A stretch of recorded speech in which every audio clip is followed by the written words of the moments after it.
Okay, welcome ladies and gentlemen. This today is going to be a bike check video. So, should be quick. I want to do a bike check walk around though for the Diamondback. Okay, starting off, first of all, what brought this upon is, as you can see, there is some gearing change here within the group set. So, hold off that big chain ring.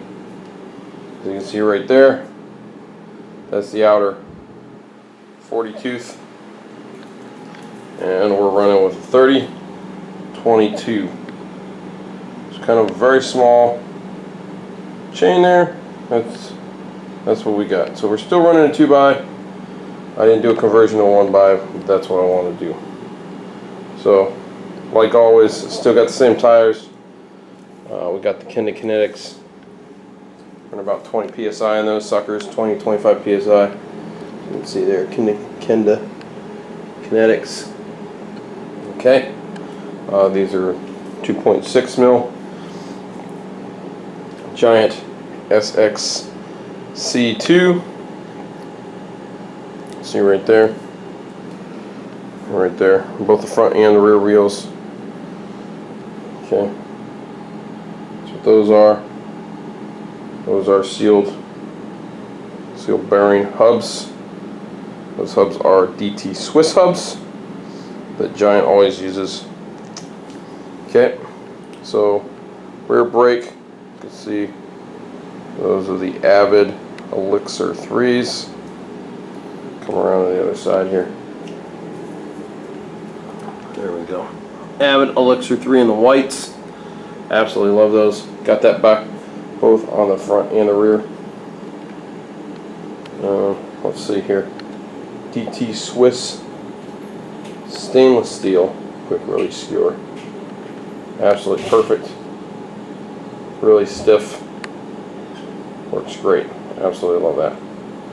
Standard 160 mil rotors. Came with the Elixir 3s. Nothing special about those, just standard rotors. Okay. Going back over to the other side, as I zoom out a little bit, we got our 34 tooth cassette.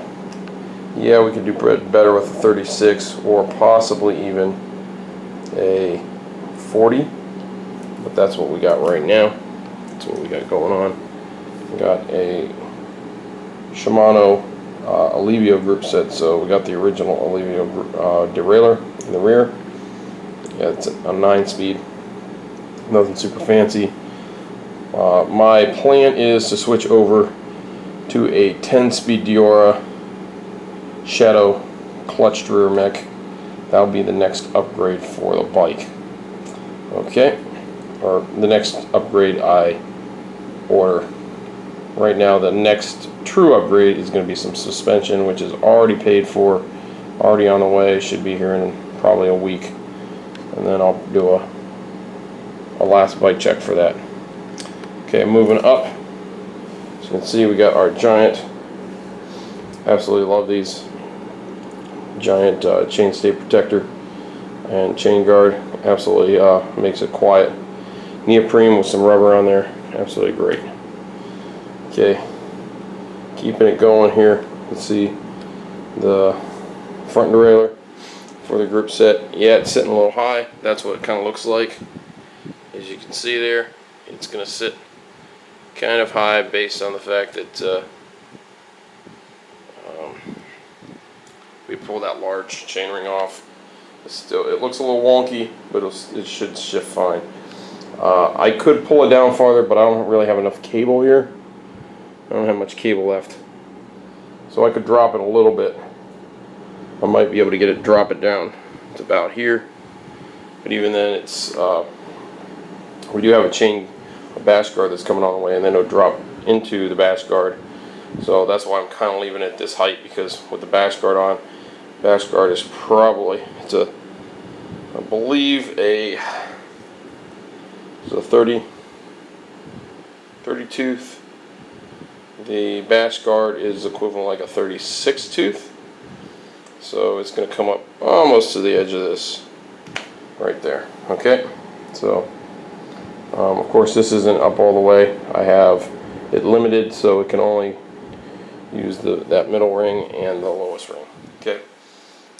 Right now, as you can see, I still have the original bolts on it, and I just went and got some stainless steel washers, and then I cut them to fit on there, fit perfectly. One other thing we got down here, I threw on an MRP roller guide chain protector, or chain guide, as you can see. So it's got the chain tensioner there. These rollers, this isn't one of the cheaper ones, this is one of the better ones. The jockey wheels actually have bearings in them, so they're jockey wheels similar to what you have on the rear mech. You also have the bash guard, lower bash guard there, an upper catcher here, so it won't go off. It works absolutely flawless. It's a 2x chain guard, not too bad. Okay. Original Levio cranks, but they're the Holotech 2. So you could pretty much use any gearing you want with this. You could use it with a 10x, 11x, 12x system. It wouldn't matter. If you change everything out, you can still keep these cranks. That's the nice thing about them. They're the Holotech 2.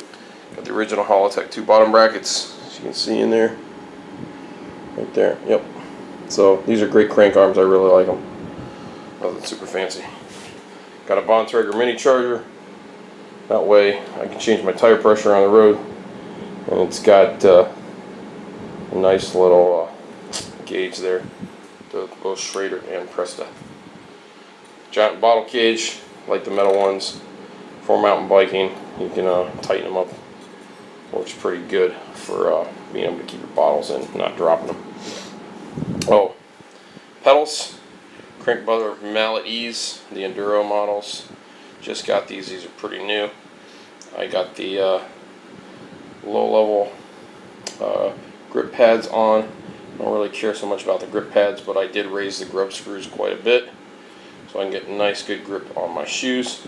I probably might go to the Take 5 shoes, just because they are a downhill combination clip-in shoe, and they're a little bit more flexible, with a lot grippier bottom with a standard bottom. So I might go to something like that. So we'll see. Check into that. Okay. Going on to the. Actually, let's go up a little bit. So let's go back up here. Once again, our seat posts. This is the Contact SL. I got it dropped pretty low here. This is the single bolt. You do get both. It comes with this seat post. Comes with the black and the silver bolt assembly there. You can see here. Yep. Really nice looking. It comes with the black and the silver. I opted to put on the silver. The black is in the drawer, but I just like the look of the silver. It kind of offsets it. Bontrager Trace saddle. This is a custom fit saddle. So went to a shop. Did a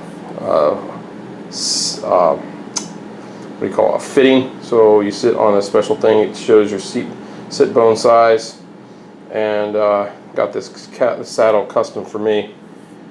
This is a mountain bike saddle. Nothing super fancy about it, not super expensive, but that's the nice thing about Bontrager, is all their saddles are fit saddles, so you can get them pretty easy. Really like this for mountain biking. Nothing really fancy with a quick release, just our standard quick release. Go. So coming forward, go to the cockpit here. As you can see, we've got Giant Contact SL, everything Giant Contact SL, super light bar and stems. So 45 degree out, or sorry, 45 centimeter or 50 centimeter out from here to here. So pretty short. It's actually a 70 millimeter stem with a 15 degree rise, giving us 55 millimeters from center of bar to top cap, which is how you want to measure it. So technically, if this was a shorter stem, if it was like a 50 mil stem, you'd actually only get probably about 10-15 mils of reach out from the top cap to the handlebars. So that's why I went with this length, just because I wanted a little bit of reach there. Not a whole lot, but a little bit. No spacers, as you can see, only one top spacer. So really nice. I like these contact stems. They are the overdrive, so you can use them both on the larger tubes, the 1.5 and the 1 1/8, and then it's got a spacer in there. Okay, so standard. The headset bearings are just the standard, and along with the fork that I ordered, I got a new set of headset bearings. And I'll show you that when that comes in. Okay, so these are 750 mil wide handlebars. Absolutely love these. These are great. Perfect size for me. I don't need anything a little wide. There are some wider ones out there, and I could probably do it if I'm doing some enduro stuff, but really don't need it for what I'm using this bike for. Got some top cabin lock-on grips. Nothing fancy. Some cheap, as you can see. They're kind of worn in the paint there a little bit, but I got paid like $8 for these things, so $8 or $10, something like that. Put some road. The end caps kind of fell out. I didn't like the originals, so I threw on these lizard skin road caps. They fit perfectly in these bar ends, and they absolutely don't go anywhere. I got about like 8 pairs of these things because my road bike, I don't actually use the lizard. I use the lizard skin, as you can see here, but I don't use lizard skin bar ends there. So I keep all my bar ends. I use those for my mountain bike.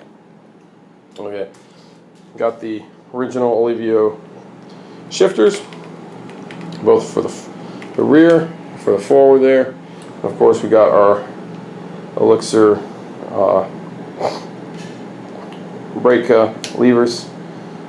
I got them set up pretty far. I got it set up pretty tight, so it doesn't take much. I'm not pulling the brakes all the way down. I like my brakes. I got pretty big hands. I like my brakes, so it doesn't take much. I don't want to be pulling down all the way, and actually, especially if my hands are in too far, I don't want to be crunching my brake levers against my knuckles. So that's why I set them up like this. There doesn't take much for me to literally just slam on those brakes. I like my brakes to be super tight, so that's just how I like to set it up. Okay, so that's pretty much it for the cockpit. Only thing I did differently is I took a couple of the spacers, the little spacers that came with the brakes, and I slapped them on there, I zip tied them on. The reason I did that is in case something was to happen and I had to take the wheels out and put these in. I got them kind of there, and I don't have to put them in a bag or anything. Front wheel, pretty much the same as the rear wheel. Got the DT Swiss stainless steel skewer. Works great, absolutely like it. Pretty much the same setup, just this is a coil sprung fork. Kind of cheesy, getting rid of that. That's also the stock fork that came with the bike. So that's getting replaced. I got a Epicon fork coming, so it should be good. 140 mil of travel. It'll give us a lot better range for the bike. Okay, hopefully you guys enjoyed this video. If you liked it, make sure you give us a thumbs up. Like always, keep riding.